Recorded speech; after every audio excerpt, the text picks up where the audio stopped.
हम लोग कई बार क्या करते हैं कि हम ठाकुर जी को जड़ वस्तु समझने का बहुत बड़ी धृष्टता कर बैठते हैं कि ये तो जड़ है। कई परिवारों में मैं जाता हूं तो वहां ठाकुर जी का जब मैं श्रृंगार देखता हूं तो गर्मियों का महीना चल रहा है आजकल, बहुत गर्मी, चिपचिपाहट बहुत रहती है। ऐसे में हमको यदि कोई भारी अचकन पहना दे, कोई जड़ाऊदार कपड़े पहना दे तो हम पहन नहीं सकते। हम तुरंत उतारने का प्रयास करेंगे, अरे भैया यार इतनी गर्मी कैसे पहने इसको। लेकिन कई लोग ठाकुर जी को भयंकर जड़ाऊ वाले कपड़े पहना देते हैं, अंदर पूरा उनको चुभ रहा होगा ऐसा भाव आता। तो मैं कह देता हूं, मैंने कहा भैया आपने इतने जड़ाऊ कपड़े क्यों पहना है, अभी गर्मी का समय है, हल्के वस्त्र पहनाओ। अरे तो ठाकुर जी हैं, इनको क्या चुभता होगा, इनको क्या लगता होगा, इनको थोड़ी कोई कष्ट होता होगा।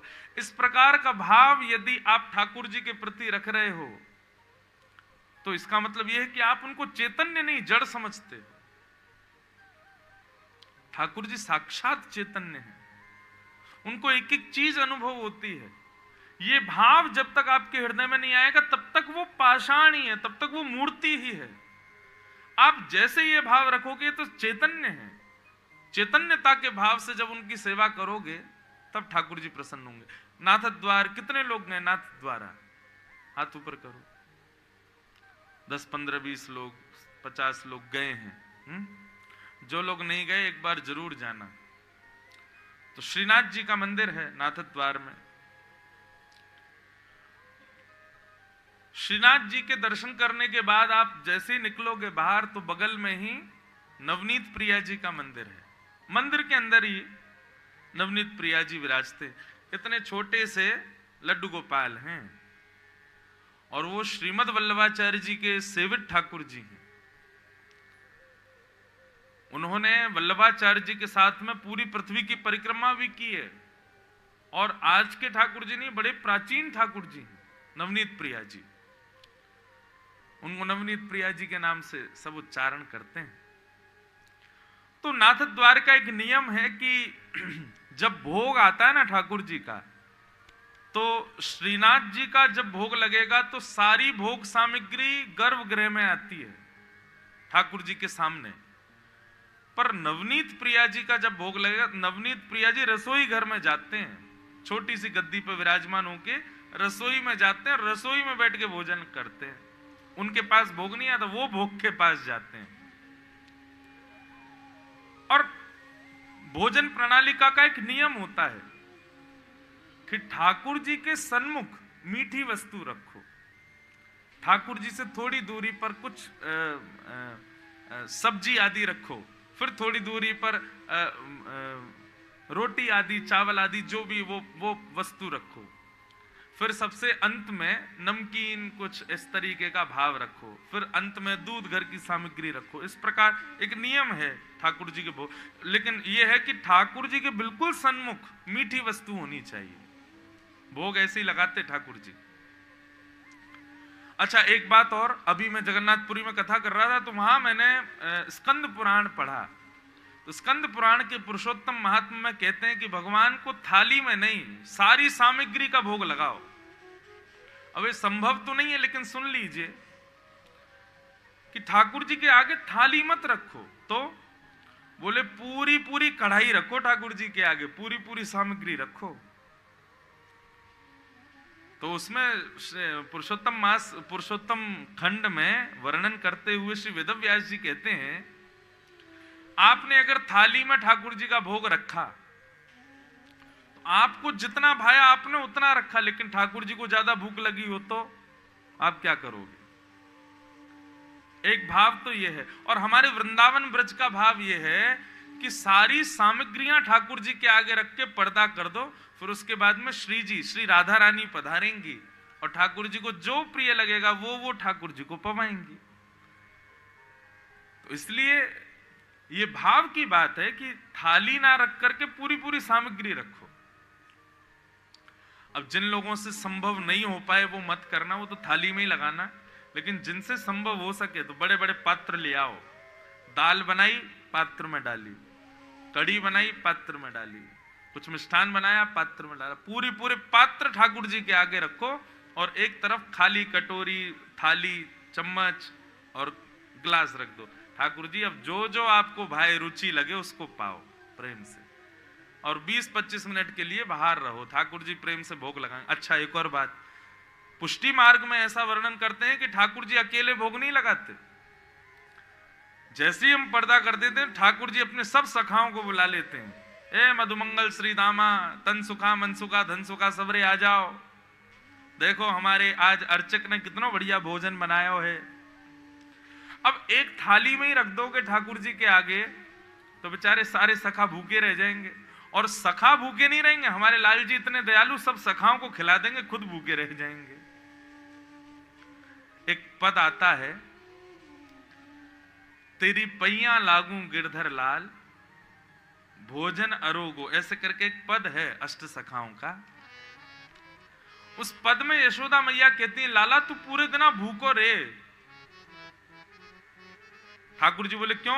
मैं सुबह गैया चरावे गयो मैया, आपने मुंह को रोटी दही, सब्जी दही, छाछ दही सब लेके तो गयो मैं। मैया बोली मैं सब जानू तो है, तू अपने सखान को खवाया आवे, स्वयं ना खा के आवे। एक कवल बना के मधुमंगल को दिया आवे, एक श्रीदामा को, तन सुखा मन सुखा धन सुखा सवन को, और बच्चे भाई बछड़ान ने खवा दे, खुद ना खावे, मैं तो सब जानू तो है। तो ठाकुर जी सब सखाओं के साथ प्रसाद पाते हैं। अब एक ही थाली लगाओगे तो ठाकुर जी पता क्या करते, फिर तो सखाओं को ही खवा देते, भैया तू ही खा, एक ही थाली लगाई है बेचारे ने। लेकिन संपूर्ण सामग्री रखोगे तो ठाकुर जी सबको भी पवाएंगे, खुद भी पाएंगे। तो नवनीत प्रिया जी श्री नाथद्वार में वो स्वयं चल करके जाते हैं और रसोई घर में भोग लगाते हैं। तो नियम है ठाकुर जी के आगे सबसे पहले मीठी सामग्री, फिर थोड़ी खट्टी सामग्री, फिर चावल सामग्री, फिर रोटी, फिर दूध घर की सामग्री ऐसे रखी जाती। अब मुखिया जी नवनीत प्रिया जी को विराजमान करके भोग सजा करके वहां से जैसे ही गए, थोड़ी देर बाद जब भोग उठाने के लिए जैसे ही आए तो देखा नवनीत प्रिया जी अपनी गद्दी पे है ही नहीं। जिस गद्दी पे विराजते थे वहां है ही नहीं। अब तो महाराज सब हल्ला मच गया, सारे पुजारी दौड़े दौड़े आए, सब सेवायत आए, बोले कहां गए ठाकुर जी, कहां गए। खूब ढूंढा, ठाकुर जी नहीं मिले। तो सबने फिर अंतिम निर्णय लिया, भैया ये जितने पतली पतली सामग्रियां सबको छानो, कहीं इनमें तो नहीं गिर गए। और जब सबको छाना महाराज, तब देखा कि एक कढ़ी की सामग्री रखी थी, उसमें ठाकुर जी पौड़े हुए थे, उसके भीतर थे। अब तो महाराज मुखिया जी को ऐसा लगा, ठाकुर जी को इतनी बढ़िया लगी कढ़ी की, पूरे कूदे ही गए उसमें। रसोई घर में जाके कह दिया, बोले भैया सुनो, अब तो एक काम करो, महीना भर कढ़ी कढ़ी खवाओ ठाकुर जी को। कढ़ी इतनी बढ़िया लगी, कढ़ी में कूद गए। अब रोज कढ़ी का भोग लगे ठाकुर जी को, कढ़ी कढ़ी खवा में। 10-12 दिन तक कढ़ी का भोग लगा। तो रात्रि में पुजारी जी को सपने में ठाकुर जी रोते हुए मिले। पुजारी जी बोले कहा भयो जय जय, रो क्यों रहे हो? बोले तुम्हें 20 दिन है गए, तुम कड़ी कड़ी खवा रहे हो मुझको। पुजारी जी बोले अरे उस दिन आप कूद गए थे कड़ी में, तो हमको लगी ज्यादा भागी होगी, इसलिए हमने कड़ी का भोग लगा दिया। बोले अरे मैं कड़ी में कड़ी खावे को थोड़ी कूदो। बोले तो, बोले तेने खीर दूर रख दी, मैं तो खीर खावे जा रहा हूं, बीच में कड़ी आ गई, वही मैं गिर गो। अब नेक्सो मेरो स्वरूप, मैं तो खीर खावे जा रहा हूं, बीच में कड़ी आ गई तो यहां हमारे वहां में गिर गयो। ठाकुर जी जड़ नहीं है बंधुओं, ठाकुर जी परम चैतन्य हैं। कभी उनके प्रति जड़ भाव मत रखो। आप सबके घर में ठाकुर जी विराजमान है। किसी के घर लड्डू गोपाल हैं, किसी के घर युगल सरकार हैं, हमारे ठाकुर जी गिरधर लाल हैं। सबके घर युगल सरकार, लड्डू गोपाल ठाकुर, ऐसा कोई वैष्णव घर नहीं होगा जहां ठाकुर जी ना बैठे हो। और मेरे ख्याल से इस सभागृह में जितने लोग बैठे हैं, किसी का भी घर ऐसा नहीं होगा जहां ठाकुर जी ना हो। बस वो सदा ऐसे ही रहते हैं। कभी उनको ऐसे देखा कि आज ठाकुर जी ने अपना हाथ पीछे कर लिया, कभी नहीं होता। क्यों? क्योंकि हमारे भीतर उनके प्रति जड़ भाव है। हमने कभी उनको चैतन्य माना नहीं, कभी ठाकुर जी आपसे बोले हों कि भैया आज तेने दाल बहुत जोर की बनाई, कल और बना दी हो, कभी ऐसा हुआ? स्वप्न कभी ठाकुर जी आकर के ऐसे कह के गए हों कि भैया आज तुमने दूध बहुत बढ़िया बनाया, कल भी ऐसा बना? कभी नहीं होता। क्यों? क्योंकि हमारा भाव है कि ये जड़ है, उनको परम चैतन्य मानो। श्रीमद् भागवत के महात्म के पहले श्लोक में ही वर्णन कर दिया कि ठाकुर जी जड़ नहीं है, ठाकुर जी चैतन्य है। जैसे वो एक संगीत है, एक गीत है, मानो तो मैं गंगा मां हूं, ना मानो तो बहता पानी। ये मानना इसको ही कहते हैं भाव। ठाकुर जी के प्रति यदि भाव रखो तो क्यों नृसिंह भगवान खंभ से प्रकट हो गए? क्या भगवान खंभ में रहते हैं? हमारे पूज्य पिताजी कहते हैं कि एक माता जी बोली कि मेरा पुराना घर टूट रहा था, मैंने खूब खंभे तोड़वाए, लेकिन नृसिंह भगवान आए नहीं। भगवान खंभे में थोड़ी रहते हैं।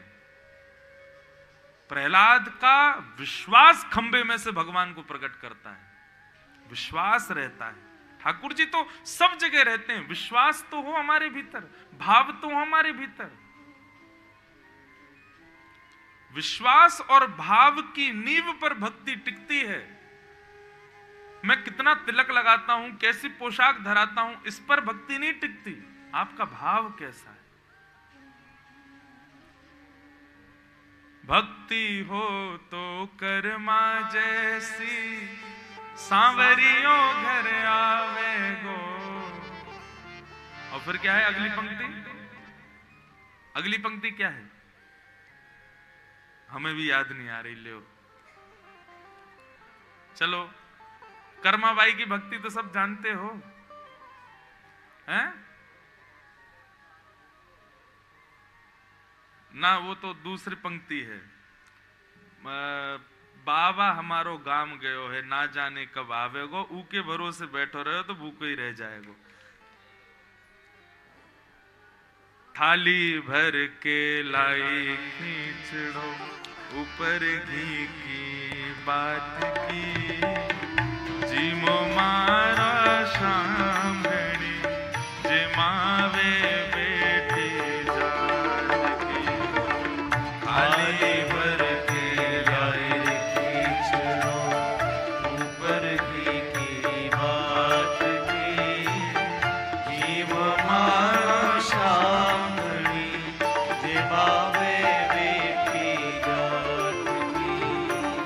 भक्ति हो तो कर्मा जैसी, सांवरियों घर आवे गो। भक्ति हो तो कर्मा जैसी, सांवरियों घर आवे गो। भक्ति भाव से पूर्ण होके, हर्ष हर्ष गुण गावे लो। भक्ति भाव से पूर्ण होके, हर्ष हर्ष गुण गावे। सांचो प्रेम प्रभु से हो तो, मूरत बोले काठ की, जीवो मारा शाम घड़ी, जिमावे बेटी जात की। थाली भर के लाए खींचड़ो, ऊपर घी की बात की, जीवो मारा शाम घड़ी, जिमावे बेटी जाट की। हाँ, जिमावे बेटी जाट की, जिमावे बेटी जाट की। भक्ति हो तो कर्मा जैसी, सांवरियो घर आवेगो। भक्ति भाव से पूर्ण होके, हर्ष हर्ष गुण गावे लो। सांचो प्रेम प्रभु से हो तो, मूरत बोले काठ की, जीमो मारो साम घनी, जमावे बेटी। हमारे ठाकुर जी कितनी बार बोल गए बताना जरा? हमारे घर के ठाकुर जी कभी बोले? यहां पर मेरी दृष्टि जा रही है तो अधिकतर लोग सब 50 पार करे हुए ज्यादा लोग बैठे हैं। 50 वर्ष हो गए महाराज, हाफ सेंचुरी मार ली आप लोगों ने। बोले ठाकुर जी? क्यों नहीं बोले? क्योंकि चैतन्य भाव नहीं रखा। पुरुषोत्तम मास है बंधुओं। इस मास को अवसर जान करके 7 ही दिन हैं, इन्हीं 7 दिनों में अपने ठाकुर जी की ऐसी भक्ति करो, ऐसी सेवा करो कि ये कथा विश्राम हो। उससे पूर्व प्रत्यक्ष या फिर अप्रत्यक्ष या फिर आपके स्वप्न में आपके ठाकुर जी कुछ तो बोले, ऐसी भाव भक्ति प्रकट करो। बंधुओं, ये भागवत कथा का यही सार है। आपको ना तो धन मिलने वाला है कथा सुनने से, ना आपकी प्रॉपर्टी बहुत ज्यादा हो जाएगी, ना आपकी फैक्ट्रियां चलने लगेंगी, ना आपका व्यापार बहुत ऊंचाई पकड़ेगा। ये सब पुण्य नहीं मिलते भागवत की कथा से। भागवत की कथा से केवल कृष्ण मिलता है।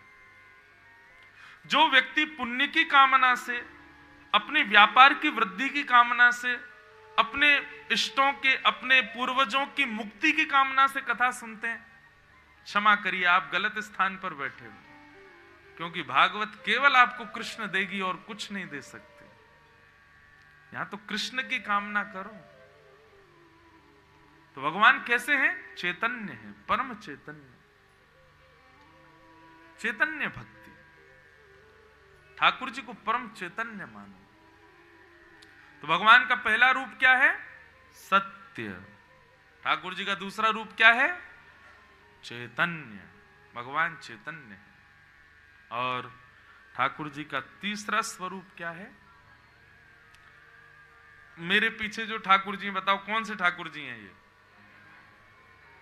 पुंडलीक वरदे श्री हरि विठ्ठल ज्ञान देव तुकाराम श्री पंडरीनाथ भगवान की। श्री विठ्ठल भगवान। कहां तो हमारे ठाकुर जी ऐसे खड़े होते हैं, कहां तो हमारे ठाकुर जी ऐसे खड़े होते हैं, कहां हमारे ठाकुर जी हाथ में माखन लिए ऐसे बैठते हैं। ये अलग ही स्वरूप है ठाकुर जी का। दोनों भुजाएं कमर पर लेकर के खड़े। एक अभंग गाया जाता है मराठी में, सुंदर ते ध्यान उभे विटेवरी, सुंदर ते ध्यान उभे विटेवरी, सुंदर ते ध्यान। जिनका ध्यान इतना सुंदर है, ऐसे श्री पंडरीनाथ भगवान वीट कहते हैं ईंट को, उसके ऊपर खड़े हैं। क्यों खड़े हैं? अब ये स्वरूप भी परम चैतन्य का दर्शन करा रहा है। ठाकुर जी ऐसे क्यों खड़े हैं? इसका मूल रूप तो यही है कि पुंडलीक, जो कि अपने माता पिता की सेवा में इतना व्यस्त है कि भगवान उसके द्वार पर पहुंच गए। विठ्ठल भगवान उसके द्वार पर पहुंचे और पहुंच करके बोले, पुंडलीक चलो बाहर आओ, मैं जगत नियंता जगदाधार जगदीश्वर द्वारिकाधीश तुमको दर्शन देने आया हूं। पुंडलीक अपने माता पिता के चरण दबारा, बोला मैंने तो नहीं बुलाया, फिर क्यों आए आप? भगवान बोले, वाह, कहां हम योगियों के, जोगियों के, बड़े बड़े तपस्वियों के अनंत इच्छा रखने पर भी उनको दर्शन देने नहीं जाते। हम तेरी भक्ति से प्रसन्न होके आ गए और तू दर्शन करने नहीं आ रहा। पुंडलीक बोला, मैंने बुलाया हो तो मैं आऊं ना बाहर, मैंने आपको बुलाया ही नहीं, क्यों चले आए? इतने में ही लक्ष्मी मैया भी आ गई। रुक्मणी जी बोली, अरे पुंडलीक एक बार आके देख तो ले, भगवान तेरे द्वार पे आए हैं। पुंडलीक बोला, तो अभी इनसे कहो ये खरी निष्ठा की मैं उससे प्रसन्न हो गया। बंधुओं, इस बात को आप नोट कीजिए। अच्छा एक बात और, हाँ, एक डायरी और पेन लेके और बैठो कथा में, कोई बात बढ़िया लगे नोट डाउन किया करो, अच्छा लगेगा आपको। बाद में पढ़ोगे तो आपको कुछ ना कुछ प्राप्त होगा। ठाकुर जी को निष्ठा बहुत प्रिय है, और वो निष्ठा चाहे किसी में भी हो, लेकिन सद वस्तु की निष्ठा। कई लोगों की निष्ठा सिगरेट पीने में होती तो उससे ठाकुर जी प्रसन्न नहीं होंगे। कई लोगों की निष्ठा चाय पीने में होती, मदिरा पीने में होती, कहीं उससे। आप कह रहे हो महाराज जी निष्ठा ठाकुर जी को प्रिय है। निष्ठा मतलब सदनिष्ठा। कई लोगों की माता पिता की सेवा में बड़ी निष्ठा होती है, चाहे दुनिया उलट पुलट हो जाए, मेरे माता पिता के विपरीत मैं नहीं करूंगा, ये निष्ठा ठाकुर जी को प्रिय है। कई लोगों को अपने गुरु में बड़ी निष्ठा, गुरु जी कह दें उसके आगे फिर सब फेल है, मेरे गुरु जी की निष्ठा सर्वश्रेष्ठ। कई लोगों को अपने इष्ट में बड़ी निष्ठा, कई लोगों को अपने पितरों में बड़ी निष्ठा। ये जो सदनिष्ठाएं होती है ना लोगों को, ये ठाकुर जी को बड़ी प्रिय है। मैंने कितने भक्तों के चरित्र पढ़े जिन्होंने ठाकुर जी को देखा तक नहीं, ठाकुर जी का नाम तक नहीं गाया, लेकिन ठाकुर जी फिर भी गए। क्यों? उसकी निष्ठा पे प्रसन्न होके। पुंडलीक अपने माता पिता की इतनी सेवा करता है कि उसकी उस निष्ठा पर प्रसन्न हो गए भगवान। वो भगवान की सेवा नहीं करता, वो भगवान का भजन भी नहीं करता, वो जानता भी नहीं भगवान कैसे हैं। रुक्मणी जी बोली, अरे तेरे द्वार पर साक्षात भगवान खड़े, अब तो आजा पुंडलीक। बोले, मैंने तो नहीं बुलाया, ये आ गए हैं तो इनसे कहो अभी थोड़ी देर इंतजार करें, जब मेरी सेवा पूरी हो जाएगी तब मैं आऊंगा दर्शन करने। रुक्मणी जी बोली, चलो मेरे साथ। भगवान से बोली, चलो। कहां कहां चले जाते हैं पता नहीं। भगवान बोले, रुक्मणी जी आप जाओ, हम तो नहीं जाएंगे। अरे वो आपको पूछ भी नहीं रहा है और आप चले आए उसके यहां पे। ठाकुर जी बोले, नहीं, उसकी इसी निष्ठा पे तो मुझे प्रसन्नता हुई कि वो अपने माता पिता की कितनी सेवा, कि उनके आगे भगवान को भी छोड़ रहा है, भगवान को भी त्याग रहा है। इसी निष्ठा पे तो मैं रीझ गया। रुक्मणी जी नाराज हो गई, चली गई, भगवान वहीं खड़े रहे। अब बहुत देर खड़े खड़े भगवान को देखा तो पुंडलीक को लगा कि खड़े हैं, कोई कुर्सी आसन कुछ तो देना चाहिए, अब उठ के जाऊंगा तो सेवा टूट जाएगी। तभी पुंडलीक ने वहां रखा एक ईंट था, उस ईंट को ही खिसका दिया और ठाकुर जी उसी ईंट पर खड़े हो गए। और इस प्रकार इसलिए खड़े मानो प्रतीक्षा कर रहे हैं कि जब पुंडलीक की सेवा पूरी हो जाएगी तब उसको दर्शन दूंगा। ये चैतन्य भगवान है, ये चैतन्य है। प्रतीक्षात्मक रूप से भगवान पंडरीनाथ खड़े हैं ईंट के ऊपर, ये परम चैतन्य है। दूसरा भाव संत जन ऐसा बताते हैं, आपके महाराष्ट्र के संत बताते हैं कि भगवान पुंडलीक ऐसे इसलिए खड़े हैं, भगवान पंडरीनाथ श्री विठ्ठल भगवान इसलिए ऐसे खड़े हैं कि जो भक्त उनकी शरण में चला गया, ठाकुर जी उस भक्त को चरणों से उठा करके पीछे खड़ा कर लेते हैं और मानो उसके ऊपर आने वाली आपत्ति विपत्तियां अलाएं बलाएं सबके आगे ऐसे खड़े हो जाते हैं। बोले, तुम इसका बाल बांका करके तो दिखाओ, इसके आगे मैं खड़ा हूं, तुम इसका स्पर्श नहीं कर पाओगे, ये मेरे आश्रय में है। तो मानो श्री पंडरीनाथ भगवान इसलिए ऐसे खड़े हैं, मानो सबको, सारे हमारे ऊपर आने वाली आपत्तियां विपत्तियां अलाएं बलाएं सबको दिखा रहे हो कि तुम आके तो दिखाओ, ये मेरे शरणागत है, इस पर आने से पहले तुमको मेरा सामना करना पड़ेगा। इसलिए भगवान ऐसे खड़े, ये चैतन्य रूप है भगवान का।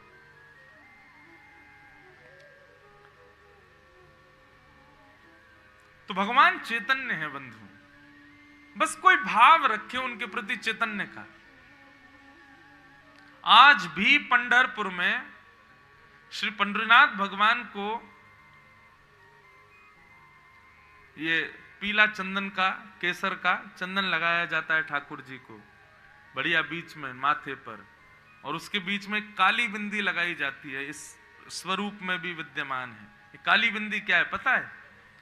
जितने दर्शनार्थी पंढरपुर भगवान पंडरीनाथ भगवान विठ्ठल भगवान के दर्शन में खड़े होते हैं लाइन में, कतारों में, ठाकुर जी कहते हैं, भैया मैं भक्त की प्रतीक्षा में खड़ा हूं, परंतु भक्त को मेरी प्रतीक्षा करनी पड़ रही है, ये मुझे स्वीकार नहीं है। और लेकिन क्या करें, लाखों लोग आते हैं तो प्रतीक्षा करनी पड़ती है सबको दर्शन के लिए। तो भगवान पंडरीनाथ उस प्रतीक्षा भक्तों को करनी पड़ती है। इस अपराध को नष्ट करने के लिए रात्रि में श्री पंडरीनाथ भगवान के मंदिर में झाड़ू लगती है, और जहां जहां भक्त खड़े होकर प्रतीक्षा करते हैं वहां वहां की रज को इकट्ठा करके, छान करके, चंद्रभागा नदी का जल मिला के ठाकुर जी के माथे से लगाया जाता है। अपने प्रत्येक भक्त की चरण रज को ठाकुर जी माथे से लगाते हैं। ऐसे श्री पंडरीनाथ भगवान, ये परम चैतन्य है। हमारे घर में जो ठाकुर जी हैं अष्ट धातु के हैं, मार्बल के हैं, काले मार्बल के हैं। कभी भी कोई पूछे मना कर देना, नहीं, हमारे साक्षात चैतन्य ठाकुर जी हैं। कोई पूछे कौन सी मूर्ति है, मूर्ति नहीं है भैया, वो साक्षात भगवान है, साक्षात हमारे ठाकुर जी। उनके प्रति चैतन्य भाव। तो भगवान का पहला रूप सत्य, दूसरा चैतन्य और तीसरा आनंद। भगवान आनंद। जब आप उनके प्रति सत्य का भाव रखोगे, जब आप उनके प्रति चैतन्य का भाव रखोगे, तो वही ठाकुर जी जो आपके घर में बैठे हैं वही आपको आनंद प्रदान करेंगे। ठाकुर जी की कथा, ठाकुर जी का दर्शन, ठाकुर जी के मंदिरों का दर्शन, ठाकुर जी के तीर्थ धामों का दर्शन, ये सुख नहीं देता बंधुओं, आनंद देता है। चाहे आप वृंदावन जाओ, चाहे आप पंढरपुर जाओ, चाहे आप नाथ द्वारा जाओ, कहीं भी जाओ, भले ही कितनी भी दुविधाएं आमे रास्ते में, चाहे कितनी भी दुविधाएं आमे दर्शन करने में, लेकिन जैसे ही ठाकुर जी के समीप पहुंचोगे, उनका दर्शन करते ही आपकी सारी दुविधाएं, सारी विपत्तियां, जितना कष्ट हुआ सब नष्ट हो जाता है। क्यों? क्योंकि भगवान आनंद स्वरूप है, वे परम आनंद स्वरूप है। सच्चिदानंद रूपाय। हमारे पूज्य गुरुदेव जो मुझे अध्ययन कराते हैं, उनका मेरे पास फोन आया, तो वो फोन पे पढ़ाते हैं मुझे ज्यादातर। उन्होंने एक और नई व्याख्या सुनाई। उन्होंने कहा, जो परम सत्य भगवान को अपने चित्त में धारण करता है वो परम आनंद में रहता है, इसलिए सच्चिदानंद। जो परम सत्य ठाकुर जी को अपने चित्त में धारण करता है वही आनंदित रहता है, इसलिए यहां पर सच्चिदानंद ये भाव कहा गया। सच्चिदानंद रूपाय विश्वोत्पत्त्यादि हेतवे। विश्व की उत्पत्ति करना, पालन करना और संहार करना, ये तीन भगवान के काम हैं। तीन भगवान के रूप, तीन भगवान के कर्म। बंधुओं, ठाकुर जी के लिए संसार एक खिलौना है। जैसे एक बालक पहले तो माता पिता से जिद करता है कि मुझे खिलौना दिलाओ। माता पिता खिलौना दिला देते हैं तो 2-4 दिन तो खेलता है, फिर उसको तोड़ देता है। ठीक वैसे ही ठाकुर जी के लिए भी हम सब खिलौना ही है बंधु। ये सृष्टि, प्रकृति पूरी खिलौना है। हम जितने दिन उनका मुखोल्लास करेंगे, जितने दिन उनको आनंद कराएंगे, ठाकुर जी जैसे बालक उस खिलौने से ज्यादा प्यार करता है जो खिलौना उसको बहुत सुख देता है। जो खिलौने से सुख मिलना बंद हो जाता है तो बालक उस खिलौने को उठा के या तो फेंक देता है या फिर अलमारी में धर देता है, उसको ज्यादा प्रयोग में नहीं लाता। लेकिन बालक को जो खिलौना सदैव सुख देता है, जिससे उसको बड़ा आनंद आता है, ऐसे खिलौने को वो सदैव अपने संग रखता है।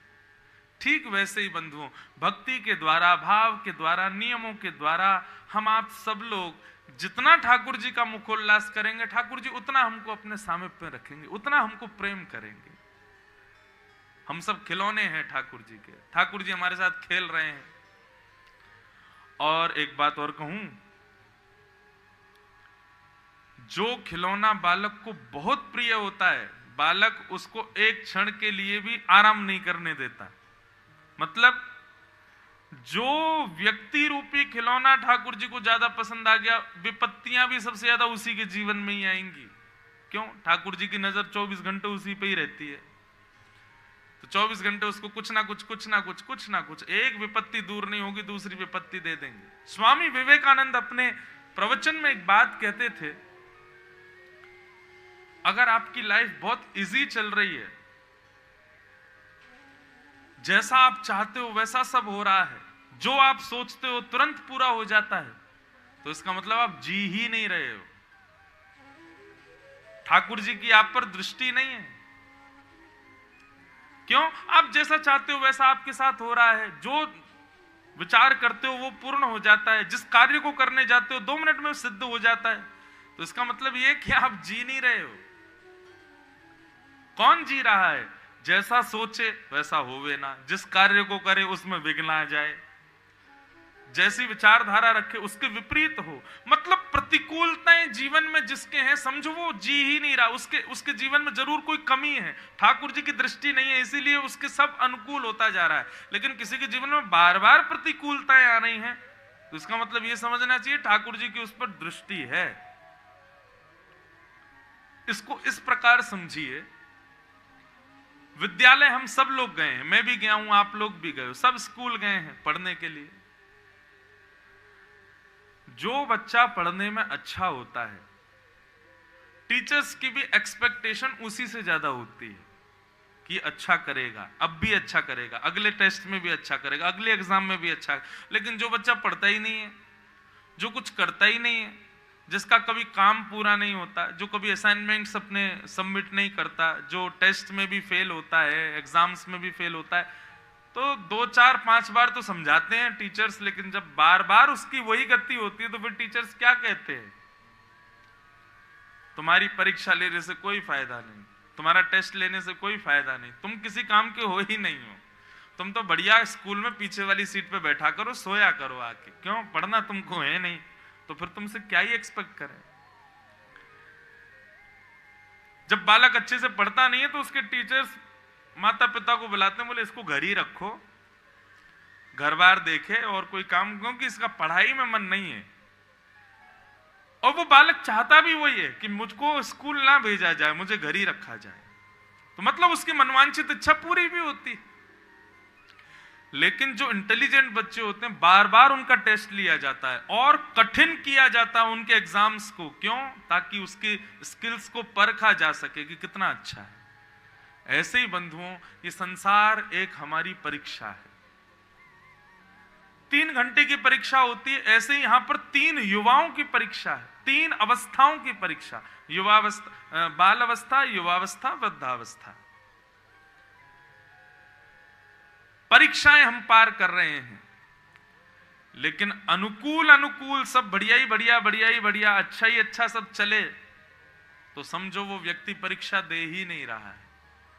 लेकिन बार बार विपत्ति आवे, बार बार प्रतिकूलताएं आवे, बार बार विपत्तियां आवे, तो समझो ठाकुर जी की तुम पर दृष्टि है, इसलिए तुम्हारी परीक्षा ले रहे हैं।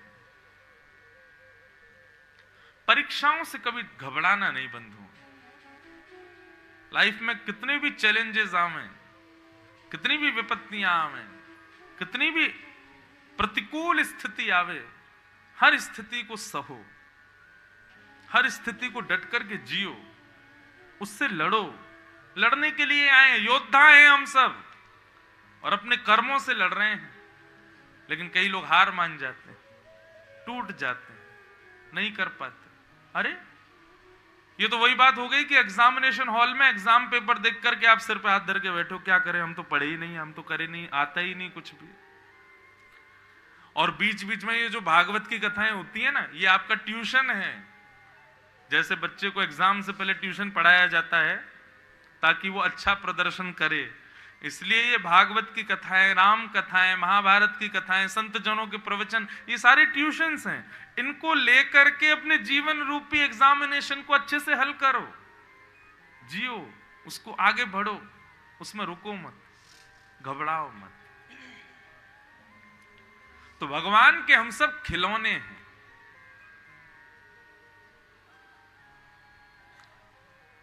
एक पंक्ति में एक भजन में गाया करता हूं, ठाकुर है तू मैं तेरा पुजारी,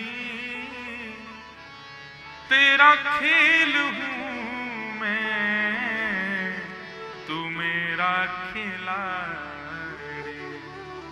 हम सब ठाकुर जी के खेल हैं, ठाकुर जी खेल रहे हैं हमारे साथ। इसलिए हमारी हर स्थिति को ठाकुर जी की प्रशंसा समझो और अपने इस जीवन रूपी खेल से ठाकुर जी का मुखोल्लास करो, आनंद करो, घबराओ नहीं। विश्वोत्पत्त्यादि हेतवे, विश्व की उत्पत्ति, पालन और संहार ये भगवान का कर्म है, खेल है ठाकुर जी का। तापत्रय विनाशाय, 3 प्रकार के तापों का विनाश करने वाले, आदि दैविक, आदि भौतिक, आध्यात्मिक तापों का जो विनाश करते हैं, ऐसे श्री कृष्णाय वयम नमः। अच्छा एक बात सुनिए बंधु, क्या भगवत सन्निधि लेने से, ठाकुर जी के शरणागत होने से क्या जीवन में दुख नहीं आते? फिर ऐसा नहीं है। और ऐसा कभी विचार भी मत कीजिएगा कि हम पंडरीनाथ भगवान को प्रणाम करें, हम हर फ्राइडे को गणपति सिद्धि विनायक पे दूर्वा चढ़ाने जावें, हर सोमवार के दिन शंकर जी पर बिल्वपत्र चढ़ावें, हर नवरात्रि में अन्न जल त्याग करके व्रत करें, तो इससे देवी देवता सब खुश हो जाएंगे, हमारे जीवन में विपत्तियां नहीं आएंगे। ऐसा कुछ नहीं। विपत्तियां जीवन में आएंगी। आप स्वयं भगवान के चरित्रों को पढ़ लीजिए। जब स्वयं भगवान भी इस पृथ्वी पर आते हैं तो उनके जीवन में भी विपरीत स्थितियां आती हैं, तो हम मानव कैसे बच सकते हैं उनसे? तो फिर आप पूछेंगे तो महाराज जी फिर भगवान के पास जाएं ही क्यों, जब उसके बाद भी हमारे जीवन से विपत्तियां नहीं जाने वाली? तो ठाकुर जी के पास जाने से, ठाकुर जी की भक्ति करने से, भगवत नाम गुणानुवाद करने से विपत्तियां टलती नहीं है। विपत्तियां तो आती हैं, लेकिन उन विपत्तियों से लड़ने का, जूझने का बल आपको प्राप्त होता है। उनका सामना करने का बल ठाकुर जी प्रदान करते हैं। विपत्ति दूर नहीं होती, और ना ही कभी ऐसी अभिलाषा रखना कि विपत्ति दूर हो। विपत्तियों से बचो मत, लड़ो, डटो। आप सोचें कि ये व्यास जी हैं, कथा करते रहते हैं, बस कथा ही इनका काम है, इनके जीवन में कोई विपत्ति नहीं होगी। इनके पिताजी महाराज कथा करते हैं, उनके जीवन में कोई विपत्ति नहीं होगी, इनका परिवार बड़ा सुखी होगा, हाँ बहुत आनंद में है। पर ऐसा नहीं है कि विपत्ति आती नहीं, आती है, लेकिन हाँ ठाकुर जी की कृपा से बल इतना मिल जाता है कि उस विपत्ति से लड़ लेते हैं, उस विपत्ति से जूझ लेते हैं। तो इसलिए भैया भगवत नाम, भगवान भक्ति, भगवत कथा, इन सबका आश्रय लेने से, फ्राइडे को गणपति पर दूर्वा चढ़ाने से, सोमवार के दिन शंकर जी पर बिल्वपत्र चढ़ाने से विपत्तियां टल जाएंगी, ऐसा कभी नहीं होगा। विपत्तियां तो आएंगी, लेकिन हाँ उनसे लड़ना कैसे है, उनसे जूझना कैसे है, ये आपको समझ आ जाएगा। इसलिए भैया कभी भी विपत्ति दूर हो जाएगी ऐसा विचार मत करो, विपत्ति तो आएगी। क्यों? क्योंकि वो हमारे कर्म फल हैं। हमने जो पूर्व में किया उससे कभी नहीं बच सकते, वो आएगा। हाँ इतना हो सकता है कि भक्ति के प्रभाव से जो पहाड़ गिरने वाला था वो कंकड़ बन जाएगा, लेकिन गिरेगा तो सही, रुकेगा नहीं, आएगा, निश्चित आएगा। इसलिए भैया हर स्थिति में प्रसन्न रहो, ठाकुर जी की खूब भक्ति करो, भगवान के चरणों में सदा आश्रित रहो।